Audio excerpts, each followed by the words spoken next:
ಹುಬ್ಬಳ್ಳಿ ಉಪ ಕಾರಾಗೃಹಕ್ಕೆ ಸಂಬಂಧಿಸಿದ ವಿಡಿಯೋವೊಂದು ವೈರಲ್ ಆಗಿದ್ದು, ಅದರ ಹಿಂದೆ ಕೊಲೆ ಪ್ರಕರಣದ ಆರೋಪಿಗಳ ಕೈವಾಡವಿದೆಯೇ ಎಂಬ ಅನುಮಾನ ಮೂಡಿದೆ.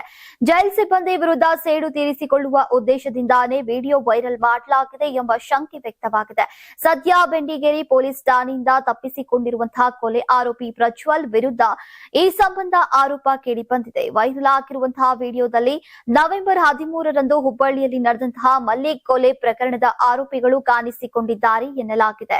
ಅಭಿಷೇಕ್ ಜಾಧವ್, ಗಣೇಶ್ ಜಾಧವ್ ಸೇರಿದಂತೆ ಅನೇಕರು ವಿಡಿಯೋದಲ್ಲಿ ಇರೋದಾಗಿ ಮೂಲಗಳು ತಿಳಿಸಿವೆ.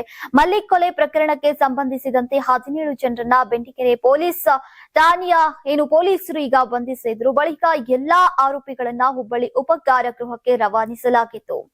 ಇನ್ನು ಕಾರಾಗೃಹದಲ್ಲಿಯೂ ಕೂಡ ಕೆಲ ಆರೋಪಿಗಳು ಗೂಂಡಾಗಿರಿ ವರ್ತನೆ ತೋರಿದ ಹಿನ್ನೆಲೆಯಲ್ಲಿ ಕೆಲವರನ್ನ ವಿಜಯಪುರ ಮತ್ತು ಕಲಬುರಗಿ ಕಾರಾಗೃಹಗಳಿಗೆ ಸ್ಥಳಾಂತರ ಮಾಡಲಾಗಿತ್ತು. ವಿಜಯಪುರ ಜೈಲಿನಲ್ಲಿ ಇದ್ದಾಗಲೇ ಪ್ರಜ್ವಲ್ಗೆ ಜಾಮೀನು ಮಂಜೂರಾಗಿದ್ದು, ಬಳಿಕ ಆತ ಹುಬ್ಬಳ್ಳಿಗೆ ವಾಪಸ್ಸಾಗಿದ್ದ. ಇನ್ನೊಂದು ಕೊಲೆ ಪ್ರಕರಣದಲ್ಲಿ ಪ್ರಜ್ವಲ್ ಬಂಧಿಸೋಕೆ ಬೆಂಡಿಗೇರಿ ಪೊಲೀಸರು ಮುಂದಾದಾಗ ಆತ ಪೊಲೀಸ್ ಠಾಣೆಯಿಂದಾನೇ ತಪ್ಪಿಸಿಕೊಂಡು ತಲೆಮರೆಸಿಕೊಂಡಿದ್ದಾನೆ. ಪೊಲೀಸ್ ಹಾಗೂ ಕಾರಾಗೃಹ ಸಿಬ್ಬಂದಿ ವಿರುದ್ಧ ಸೇಡು ತೀರಿಸಿಕೊಳ್ಳೋಕೆ ಪ್ರಜ್ವಲ್ನೇ ಈಗ ವಿಡಿಯೋ ವೈರಲ್ ಮಾಡಿದ್ದಾನೆ ಎಂಬ ಆರೋಪ ಕೇಳಿ ಬಂದಿದೆ. ಈ ಸಂಬಂಧ ಪೊಲೀಸರು ತನಿಖೆಯನ್ನ ಮುಂದುವರೆಸಿದ್ದಾರೆ. ನಡೀತಾ ಇದೆ ಅಂತ ಹೇಳಿದ್ರಿ ನೀವು. ಇದು ಹಿಂದಿನ ಸುದ್ದಿ ನೀವು ಹೇಳ್ಬೋದಿತ್ತು. ಹಿಂದಿನ ಸುದ್ದಿ ನಾವು ಹಿಂದಿನ ಸುದ್ದಿ ಮುಂದಿನ ಸುದ್ದಿ ಇಲ್ಲ, ಈ ರೀತಿ ನಡೀತಾ ಇದೆ ಅಂತ ಹೇಳಿ ನಾವು ನೀವು ಉತ್ತರ ಕೊಟ್ಟರು ಸರ್, ನಿಮ್ಮ ಸಿಬ್ಬಂದಿಗಳು ಉತ್ತರ ಕೊಟ್ಟರಲ್ಲ ಸರ್, ಇಲ್ಲಿ ಏನ್ ಆಗಿಲ್ಲ ಅಂತ ಹೇಳಿ. ಧಾರವಾಡ ಜೈಲಲ್ಲಿ ಒಬ್ರು ವಿಡಿಯೋ ಕಾಲ್ ಮಾಡಿರ್ತಾರೆ, ಅದನ್ನೂ ಇಲ್ಲ ಅಂತ ಹೇಳಿದ್ರಿ. ಧಾರವಾಡ ಜೈಲಲ್ಲಿ ಒಬ್ರು ವಿಡಿಯೋ ಕಾಲ್ ಮಾಡಿದ್ದಾರೆ. ಇದು ಒಂದು 4-5 ತಿಂಗಳ ಹಿಂದೆ ಸರ್, ಅದು ವಿಡಿಯೋ ಐತೆ ಸರ್ ನಮ್ಮ ಹತ್ರ. ಈ ವಿಡಿಯೋದಲ್ಲಿ ಇದಾರಲ್ಲ ಅಭಿಷೇಕ್ ಜಾಧವ್, ಅವ್ರನ್ನೆಲ್ಲ ವಿಚಾರಣೆ ಮಾಡಿದ್ರೆ ಹೌದು, ಏನ್ ಹೇಳ್ತಾರೆ ಸರ್ ಅವರು? ಅವ್ರು ಅದೇ ರೀತಿ ಹೇಳೋದು. ಏನ್ ಹೇಳ್ತಾರೆ ಸರ್ ಅವರು? ಅವ್ರು ಹೇಳೋದು ಇಷ್ಟೇನೆ. ಅವರು ನಮ್ಮ ಸಿಬ್ಬಂದಿಗಳ ಜೊತೆ ಏನು ಗಲಾಟೆ ಆಯ್ತು, ಗಲಾಟೆ ಆಗಿದ್ದ ಕಾರಣಕ್ಕೋಸ್ಕರ ನಾನು ಏನಾದ್ರು ತೊಂದರೆ ಕೊಡ್ತೀನಿ ಅಂತ ಹೇಳಿ ಅವ್ನು ಹೇಳ್ತಾ ಇದ್ದ. ಅವ್ನು ಮಾಡಿದಾನೆ ಅವನು ಅಂತ ಹೇಳ್ತಾರೆ.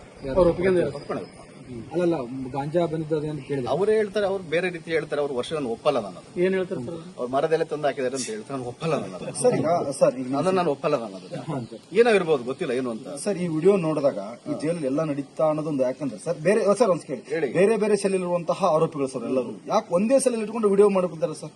ಒಂದೇ ಸೆಲ್ ಇದ್ದಾರೆ ಎಲ್ಲರೂ. ನಿಮ್ಮವ್ರಿಗೆ ಅವತ್ತು ಯಾಕೆ ಗೊತ್ತಿರಲ್ಲ ಸರ್?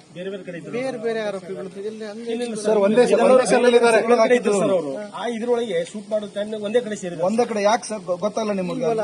ಕೇಳ್ರಿ ಸರ್, ನಿಮ್ಮ ಸಿಬ್ಬಂದಿಗಳು ಕರೀರಿ ಸರ್. ಮಾತಾಡ್ತಿದ್ರಲ್ರಿ ಸರ್, ನೀವು ವಿಡಿಯೋ ನೋಡಿದ್ರೆ ವಿಡಿಯೋ ಫುಟೇಜ್ ನೋಡಿ ಸರ್, ಅದರಲ್ಲಿ ವಿಡಿಯೋ ಫುಟೇಜ್ ಎಲ್ಲ ನೋಡಿದ್ದೀನಿ. ಅವರೆಲ್ಲ ಒಂದೇ ಸೆಲ್ ಇದ್ದಂತವರು. ಅವನ್ನೇ ನಾವೇನು ಸಪರೇಟ್ ಆಗಿ ಅವರೆಲ್ಲರೂ ಬೇಕು ಅಂತ ಹೇಳಿ ಈ ಪರ್ಪಸ್ಗೆ ನಾವು ಹಾಕಿಲ್ಲ. ಒಂದೇ ಸೆಲ್ ಅಲ್ಲಿ ಇರುವಂತವ್ರು, ಮೊದಲಿದ್ರು ಕೂಡ ಒಂದೇ ಸೆಲ್ ಅಲ್ಲಿ ಇವರು ಒಂದೇ ಸೆಲ್ ಅಲ್ಲಿ ಇರೋದು. ಹೌದು, ಎಲ್ಲರೂ ಅಂಡರ್ ಪ್ರಿಸನರ್ ಅಥವಾ ಯಾರೋ ಕನ್ವಿಕ್ಟೆಡ್ ಯಾರು? ಎಲ್ಲ under trials. Karnataka TV leader awards 2025 best MLA nomination Kittur Karnataka ವಿಭಾಗ ಬಸನಗೌಡ ಪಾಟೀಲ್ ಯತ್ನಾಳ್ ವಿಜಯಪುರ ಕ್ಷೇತ್ರ, ನಿಖಿಲ್ ಕತ್ತಿ ಹುಕ್ಕೇರಿ ಕ್ಷೇತ್ರ, ಚಂದು ಲಮಾಣಿ ಶಿರಹಟ್ಟಿ ಕ್ಷೇತ್ರ, ಕೋನಾರೆಡ್ಡಿ ನವಲಗುಂದ ಕ್ಷೇತ್ರ, ಗಣೇಶ ಹುಕ್ಕೇರಿ ಚಿಕ್ಕೋಡಿ ಸದಲಗ ಕ್ಷೇತ್ರ, ಅರವಿಂದ ಬೆಲ್ಲದ್ ಹುಬ್ಬಳ್ಳಿ ಧಾರವಾಡ ಪಶ್ಚಿಮ ಕ್ಷೇತ್ರ, ಅಶೋಕ್ ಪಟ್ಟಣ್ ರಾಮದುರ್ಗ ಕ್ಷೇತ್ರ, ಯಶವಂತ ರಾಯಗೌಡ ಪಾಟೀಲ್ ಇಂಡಿ ಕ್ಷೇತ್ರ, ಶ್ರೀನಿವಾಸ ಮಾನೆ ಹಾನಗಲ್ ಕ್ಷೇತ್ರ, ಸಿದ್ದು ಸವದಿ ತೇರದಾಳ ಕ್ಷೇತ್ರ, ಪ್ರಕಾಶ್ ಕೋಳಿವಾಡ ರಾಣೆಬೆನ್ನೂರು ಕ್ಷೇತ್ರ, ಭೀಮನಗೌಡ ದೇವರ ಹೆಪ್ಪರಗಿ ಕ್ಷೇತ್ರ. ಕರ್ನಾಟಕ ಟಿವಿ ವಾಟ್ಸ್ಆಪ್ ಚಾನೆಲ್ ಮೂಲಕ ವೋಟ್ ಮಾಡಿ ಹಾಗೂ ಇವರಲ್ಲಿ ಬೆಸ್ಟ್ ಎಂಎಲ್ಎ ಯಾರು ಕಮೆಂಟ್ ಮಾಡಿ. ನೀವು ಸಣ್ಣ ಆಗ್ಬೇಕಲ್ವಾ? ಅದು ಒಂದು ಉತ್ತಮ ಆಹಾರದಿಂದ ಸಣ್ಣ ಆಗ್ಬೇಕಲ್ವಾ? ಪ್ರತಿದಿನ ನಮ್ಮ ಜೀನಿ ಸ್ಲಿಮ್ ನ ಯೂಸ್ ಮಾಡಿ ಯಾವುದೇ ಸೈಡ್ ಎಫೆಕ್ಟ್ ಇಲ್ದಂಗೆ ನೀವು ಸಣ್ಣ ಆಗ್ತೀರಾ.